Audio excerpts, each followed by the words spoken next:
Tervist! Ja täna ma õpetan teile siis, kuidas teha pitsat või kuidas mina seda vähemalt teen. Ma hakkasin pitsat tegema umbes pool aastat tagasi, siis kui esimene karantiin tuli ja nüüd siin ma olen. Esiteks sa paned kaussi 300 ml sooja vett, natukene soojem kui toatemperatuur, siis 1 teelusikatäis kuhjaga pärmi ja 1 teelusikatäis ka kuhjaga suhkrut. Segad ja laseme tal oodata. Nüüd me peame vaatama, kas pärm on elus. Kui pärm on elus, on kõik väga hästi ja peaks nägema välja umbes selline. Aga kui pärm ei ole elus, siis ta ei kerki ülesse ja siis sa pead uue pärmi võtma. Nüüd, kui su pärm on elus, siis lisa 1 teelusikatäis soola, mitte väga palju, suht täpselt teelusikatäis, mitte kuhjaga. Ja umbes 30 ml oliiviõli. Oliiviõli annab siis nagu krõbeduse sellele taignale kohe ja kui sa hiljem üritad taignasse seda sisse panna, siis seda on kõvasti raskem sinna taignasse saada. Aga ükski taigen ei ole taigen, kui seal ei ole jahu. Ehk siis nüüd paneme 300 grammi jahu sinna sisse ja segame ära. Retsepti on niimoodi ka päris hea meelde jätta. 300 ml vett ja 300 grammi jahu. Nüüd, kui su jahu on liiga vedel, nagu mul siin praegu oli, siis pane julgelt jahu juurde. Et ta oleks nagu, või kui su taigen on liiga vedel, palun vabandust. Aga taigen, peab olema nagu taigen. Nüüd ma valandasin laua peale, eks, aga ma arvan, et sa ei pea laua peale seda valama. Sellepärast, et kausis on palju lihtsam teha lõpuks sõtkuda siis. Et kui sa kausis sõtkud taigend, siis sa pead vähem koristama. Ja ma ei tea, kuidagi natukene mugavam on teha. Aga teie jaoks teen siis laua peal. Nüüd jällegi, ikka liiga vedel, pange julgelt taigent juurde algul. Nüüd ma panin natukene palju, või lõppude lõpuks oli see perfektne kogus, on ju, et ma ei pidanud rohkem üldse juurde lisama. Aga nüüd mängid temaga niimoodi, et ta hakkaks siis nagu taigna moodi minema, et ta ei oleks selline lima kui selline. Nüüd, kui su käed vahepeal liiga taignaseks saavad, siis sa saad nii-öelda maha pesta selle jahuga. Peseks nagu käsi, aga jahuga. Ma küll, vist päris ei pese. Ma lihtsalt hõõrun oma käsi kokku. Aga jah, põhimõtteliselt, mis sa pead tegema, et sõtkuda, kui sa ei oska, on siis, nagu ma teen, tõmbad lükkad taigna enda juurest eemale mööda lauda, tõmbad enda juurde tagasi voltides ja uuesti. Umbes nagu ma siin teen. Ja seda peaksid tegema selline 13 minutit umbes, et siis kõik gluteen on olemas ja taigen võiks näha juba selline välja. Nüüd see tehnika on uus, mis ma just hiljuti õppisin, et see meeldib mulle sellepärast, et taigen tuleb selline hästi pehme peale seda sõtkumistiili. Ja nüüd, et aru saada, kas taigen on valmis, siis tuleb taigent rebida. Sa võtad ääres kinni ja mitte rebid, vaid nagu venitad nii õhukeseks kui saad, nii et valguse läbi näha. Siin te küll ei näe, on ju, aga te näete, kui valgus tuleb läbi taigna. Et see on täitsa arusaadav. Et valgus tuleb läbi. Ja kui ta rebeneb, siis ta ei ole veel valmis. Sõtku veel 3 minutit ja proovi uuesti. Nüüd taigen tuleb umbes selline välja. Mina teen selle taigna 4. Sest mulle meeldib nii. Ja hiljem, kui me pitsat hakkame tegema, ma teen selle 1 kausitäie siis veel pooleks. Nüüd me paneme taigna kaussi. Kaussi paned natukene oliivõli sinna põhja ja paned taigna sisse. Nüüd kauss peaks olema kas klaasist või kivist, sellepärast et kui on plasmass või metall, siis ta võtab selle plastise või metallise maitse endale natukene juurde, et see ei ole nii hea. Nüüd mis ma siin näitan on, kuidas palli teha hästi ilusti ümaraks, et tehke selle järgi. Nüüd ma näitan veel, et kuna kauss on õline, siis kõik kausi ääred teed täis seespoolt õliga ja taigna ise ka. Siis nüüd edasi lihtne, kile peale, külmkappi. Mulle meeldib oodata selline 3-4 päeva ja siis on kõik. 3-4 päeva pärast ma saan pitsat uuesti teha, või mitte uuesti teha, vaid saangi pitsat teha. Ja see ongi siis tõuseb niimoodi külmalt. See meeldib mulle sellepärast, et ma unustan ära, et ma tegin taigenti siis 3-4 päeva pärast avastan, et aga ma saan täna õhtul pitsat ju süüa.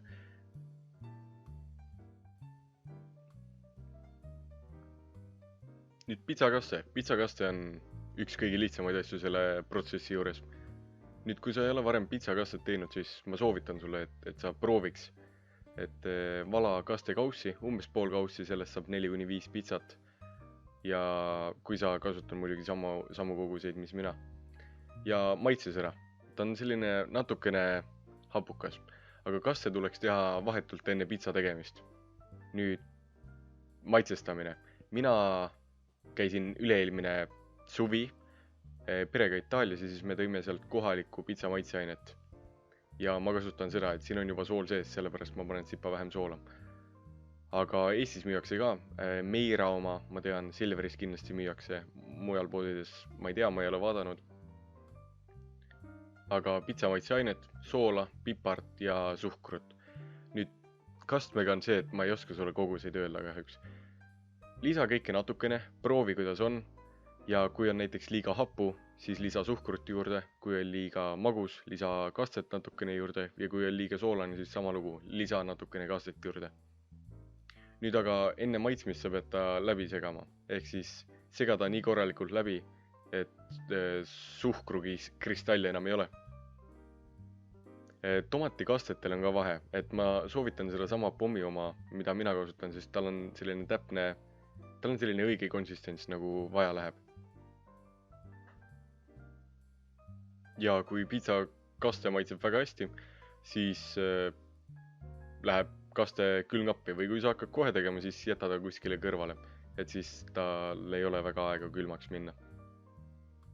Nüüd, pitsakivi. Pitsakivi on selline leiutis, mis teeb su pitsa põhja ka krõbedaks. Ja kui sul on pitsakivi, paned ahju umbes tunni pärast saad sa pitsa sinna juba peale panna. Ja ahi peaks olema maks kuumusel ja grill peaks ka sees olema. Nüüd, kui sul ei ole pitsakivi, siis saab kasutada ahjuplaati, lihtsalt keerata tagurpidi ja täpselt sama asi, aga umbes 20 minutit. Nüüd, pitsa nii-öelda labidas, olgu et on selline alumiiniumplaat, on ka üpris tähtis osa, sest sa pead pitsa saama kuidagi pitsakivi peale, ilma et pitsa siis reveneks. Ja kui sul ei ole pitsaplaati, siis on kõige lihtsam variant papitükk, suur papitükk.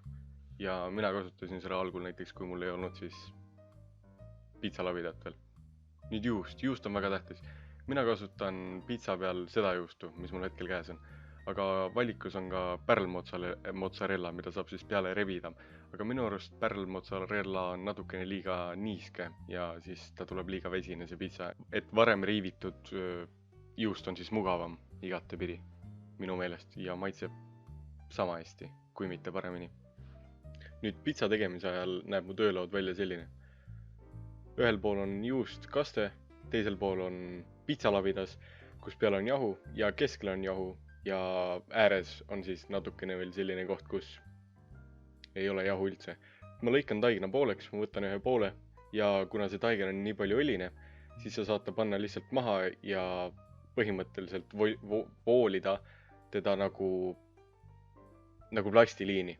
Et nagu mina siin praegu teen ja võtad ta kätte, venitad natukene, vaatad, et gravitatsioon teeb nagu hästi suure töö ära sinu eest, kui sa oskad seda nii-öelda tehnikat kasutada, siis aga tehnika on väga lihtne, sa lihtsalt teed ringiratast mööda pitsat.